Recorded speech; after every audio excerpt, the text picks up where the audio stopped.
बहनों राम राम।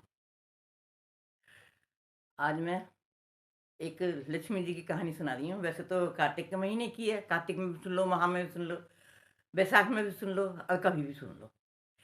महालक्ष्मी जी की तो कहानी कभी भी सुन लो, कोई भी कहानी कभी भी सुन लो, ऐसा तो कुछ बात नहीं होती है।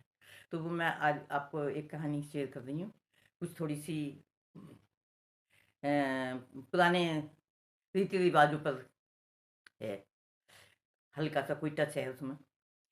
तो क्या है, बहुत पुराने ज़माने की बात है। एक साहूकार था। साहूकार के साहूकार के 5 बेटे थे, 2 बेटी थी। 2 बेटी थीं तो उन्होंने जो था 5 बेटों की शादी कर दी, 1 बेटी की शादी कर दी। 1 बेटी कुँवारी थी। 1 बेटी कुँवारी थी तो उसने जो था जब वो बड़ी हो गई तो उसने कोई धनवान सा घर परिवार देख के, अच्छा-सा, सुंदर, पैसे वाला खूब देख के उस अपनी बेटी की शादी वहाँ कर दी। और ससुराल में जाके सास बड़ी खुश हुई उसकी, पैसे वाले की बेटी आई है, खूब धन दिया उसने तो। और खूब खुश हुई और संस्कारी भी थी वो लड़की। अच्छे संस्कार थे, घर को सँभाल लिया जाके, सब काम करने लगी घर का सँभालने का। जब उसकी शादी को 15 दिन हो गए, 15 दिन हो गए तो सास बोली कि बेटा अब रसोई में भी जाओ, रसोई का भी सँभालो जाके।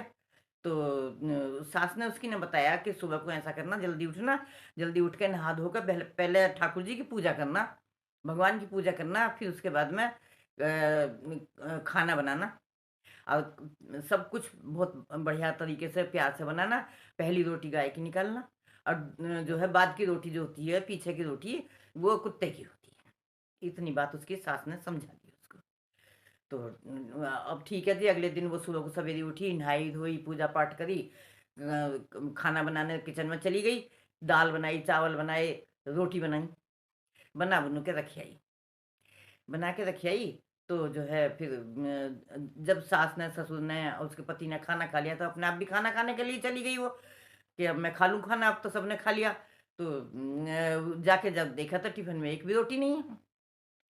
उसने कहा रोटी तो मैंने कम नहीं बनाई थी, आज आटा कम रह गया होगा, शाम को ज़्यादा बना लूँगी, कोई बात ना, ना है तो एक टाइम की, कोई बात नहीं है। वो अपना दाल-चावल ही खा के रह गई। फिर शाम को उसने 1 कटोरी आटा ज़्यादा करा, 4 रोटी ज़्यादा बनाई, तो फिर बना के रखे आई। फिर जब सास-ससुर और उसके पति ने खा लिया, फिर वो खाने गई तो फिर देखा तो रोटी है ही नहीं टिफ़िन में। ये क्या हुआ? ऐसा क्यों हुआ? अब वो जो है बेचारी को रोटी ना मिले, तो सब्ज़ी खा के सो गई वो तो, कहने लगी देखूँगी फिर। अगला दिन हुआ, अगले दिन भी उसको ऐसे ही रोटी ना मिली। तो वो जब रोटी ना मिली, अब वो कहवे ना, संकुचित मन उसका कि ससुराल में कहूँगी तो शर्म की बात है, तो वो कहवे नहीं किसी से भी। और अपना जब कुछ जो कुछ बचा हुआ होता वही खा लेती। रोटी रोज़ नहीं बचती उसको, जितना भी जो ज़्यादा आटा करती उतना ही कम पड़ जाता वो। तो कोई बात नहीं, एक कमज़ोरी सी आती चली गई, लेकिन उसने कुछ बात की चिंता नहीं करी, बिल्कुल भी। चिंता नहीं करी तो क्या, एक दिन जो थी, उसकी पालक काट रही थी, उसकी उँगली कट गई।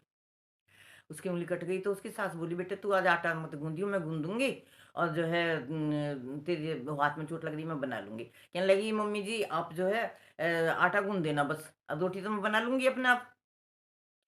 तो वो कहने लगी, "ठीक है।" अब उसने रोटी बना ली। आटा मम्मी जी ने गूँध दिया, रोटी बना ली। जो है आज तो जो है उसमें जब वो खाने गई, जब सास-ससुर ने, उसके पति ने खाना खा लिया, कहने लगा अब मैं खाई हूँ, तो जाके देखा तो 4 रोटी बच रही हैं। 4 रोटी बच रही हैं तो बड़ी खुश हुई, कहने लगी आज तो 4 रोटी बच गई। तो ऐसे ही रोज़ रोटी बच जाती हैं, जब वो सब खा के निबट जाते फिर ये खा लेती। फिर उसके बाद में जब 8-10 दिन हो गए तो उसकी उँगली ठीक हो गई, कहने लगी मम्मी जी मैं बना लूँगी, मैं कर लूँगी आटा, तो आप मत करना। तो कहने लगी, "ठीक है, अब तू बना लेगी तो।" अब वो किचन में गई, क आटा-वाटा गूँधा, सब्ज़ी बनाई, वो दाल बनाई, चावल बनाए, रायता बनाया, सब कुछ बनाया, जैसे-जैसे भी जो कुछ बनाना चाहिए सब कुछ बना-बनू के रख के चली आई। अब जब सास-ससुर और उसके पति खा के निबट गए, अब कहने लगा, "अब चल मैं भी खा लूँ।" तो जाके देखा तो है ही नहीं उसमें तो, रोटी नहीं है। रोटी नहीं है तो वो कह रहे, "ये तो 10 दिन तक मम्मी ने आटा गूँधा।" तो मुझे रोटी मिली, मुझे ऐसा क्या बात है? मेरा आटा कम क्यों पड़ जाता है? अब वो परेशान, वो बेचारी दाल-चावल रायता खा के रह गई। अब रोज़ ऐसे ही होता, रोज़ रोटी नहीं बचती, उसको तो रोटी ही नहीं बचती एक भी।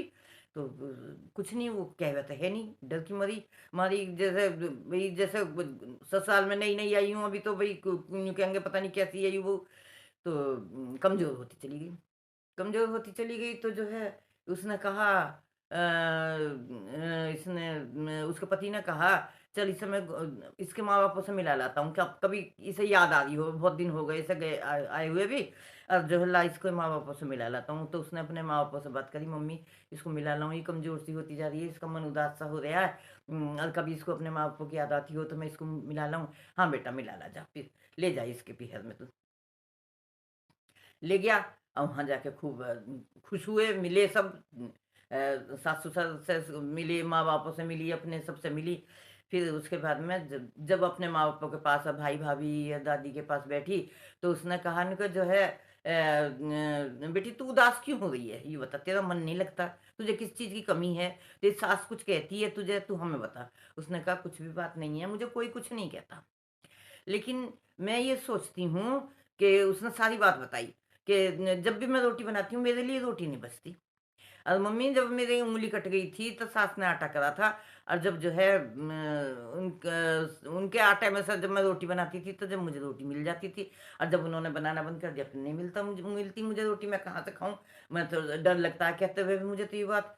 तो कहने लगी उसके माँ-बाप बोले, "बेटी ये हमारा मामला नहीं है हमारे पास हमारे सामने रखने का। इसको हम हल नहीं कर सकते। तुम्हारे से जो है अन्नपूर्णा जो है नाराज़ है। अन्नपूर्णा देवी जो है नाराज़ है, लक्ष्मी देवी या अन्नपूर्णा देवी नाराज़ होती हैं तुम्हारे से, और तुम ये अपनी सास के या ससुर के आगे, अपने परिवार के आगे बात रखो जाके, तुम्हें उसका हल वहाँ मिलेगा जाके। बस जी खूब अपना फिर उसका तो कुछ वो नहीं हुआ। अब खा पी के 1 दिन रह के और खूब अपना माँ-बापों ने खूब धन दिया, उसे खूब सामान दिया, खूब ले जाके विदा कर दी। जाके पहुँच गई प चलो भई ठीक है, मिल आई। फिर अगले दिन फिर रोटी बनाई उसने, फिर उसके तो रोटी ना बची, उसके लिए टिफ़िन में है ही नहीं रोटी। तो फिर उसने अपने सास से कहा, "मम्मी मेरे को एक बात बताओ।" मैंने कहा हाँ, मैं बहुत परेशान हुई इस बात से कि जब मैं रोटी बनाती हूँ, तो मेरे उसमें से रोटी नहीं मिलती मुझे टिफ़िन में।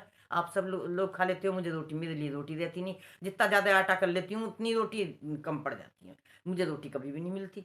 और जब उसने वो बात भी बताई इनको, जब मेरी उँगली कट गई थी, आपने आटा करा तो मुझे रोटी मिला करती थी, क्या कारण था? तो उसकी सास बोली, "बेटा कारण मैं बताऊँ तुम्हें पता नहीं है इस बात का। अब ये भी गलती मेरी हुई कि मैंने ही ना बताया तुम्हें। ये भी गलती मेरी थी, मुझे पहले ही बता देना चाहिए था। तुम तो अभी इतनी अनजानी थी।" तो कहने लगी कि जब आटा करते हैं, आटा करके एक तो समेट के रखना चाहिए, फैला के नहीं रखना चाहिए। समेट के एक परात में को एक साइड को लगा दो, खूब अच्छी तरह से मांड-मूंड के उसको खूब गूँथ के। और एक साइड में परात में लगा दो और उसमें हाथ की 5 उँगली छाप दो ऐसे करके। और पहले सब ऐसे ही करते थे, हम भी ऐसे ही करते थे। हम भी ऐसे ही करते थे, लेकिन हमें ये पता नहीं था ये क्या होता है। अब वो 5 उँगली जब छप जाएँगी तुम्हारी, तो वो होती हैं अन्नपूर्णा की, उससे अन्नपूर्णा खुश होती है, लक्ष्मी देवी खुश होती हैं। तो उसने कहा अच्छा, तो तूने कभी ऐसे करा ही नहीं है। अब मैंने बताया भी नहीं, मेरी भी गलती हुई है ये तो, तूने कभी करा ही नहीं। उसने कहा अच्छा। अगले दिन को उसने आटा करा, आटा करके और वो 5 उँगली जो है हाथ से ऐसे आटा करके ऐसे छाप दी। ये तो पुराने ज़माने की रीत है, जिसे नहीं पता है वो नुकसान उठावे। बरक़्क़त नहीं होती है इनको बेटा ऐसे। ऐसे जो है जब तुम ये नहीं करोगी तो बरक़्क़त घर में नहीं होने की है बिल्कुल भी। घर में से सब खत्म हो जाएगा, नाराज़ हो जाएगी, देवी नाराज़ हो लक्ष्मी नाराज़ हो जाती है और अन्नपूर्णा देवी नाराज़ हो जाती हैं इससे तो। फिर घर में क्या रहेगा, बरक़्क़त रहने की नहीं है। तो उसने ऐसे ही करा, अच्छा उसको तो खाने के लिए जब वो सब खा के निबट गए, वो रोटी खाने गई तो उस दिन तो रोटी बच गई उसको। फिर उसको अकल आई इस बात की, और अन्नपूर्णा माता ने जैसा उस बच्चे की इज़्ज़त रखी, ऐसे ही सब किसी की रखे, जैसे कहने वालों की रखे। ये तो ये पुरानी रीतें हैं, सबको पता नहीं होती हैं। जो है ये छोटे-छोटे टुनमुन होते हैं टुनमुन, ये तो ज़रा से यूँ कोई कोई आटा निकाल के यूँ लगा देता है उस पे, कोई आटा डाल के तवे पे रख कोई बना के ज़रा सी छोटी सी चंदिया तवे पे रख देता। ये सब वो होते हैं, एक तरीके होते हैं बरक़्क़त के। ये बरक़्क़त के तरीके होते हैं। तो जब आटा गूँधें, उस पे जो है 5 उँगली ज़रूर छापनी चाहिए अपनी। उससे अन्नपूर्णा देवी खुश होती है। तो जैसे भगवान उस बहू की इज़्ज़त रखी और ऐसे ही कहने वालों की, सुनने वालों की, सब हुँकरा देने वालों की, सबकी इज़्ज़त ऐसे ही रखे। अन्नपूर्णा माता सबके भंडार भरे। जय अन्नपूर्णा माता की जय, लक्ष्मी माता की जय। तो बहनों, मेरी कहानी तुम्हें कैसी लगी है सबको आपको? आपको अच्छी लगी हो तो सब्सक्राइब कर देना, शेयर कर देना, लाइक कर देना। आप कंजूसी ना करा करो। ज़्यादा से ज़्यादा लाइक करना, मुझे खुशी होती है फिर। बहनों राम राम।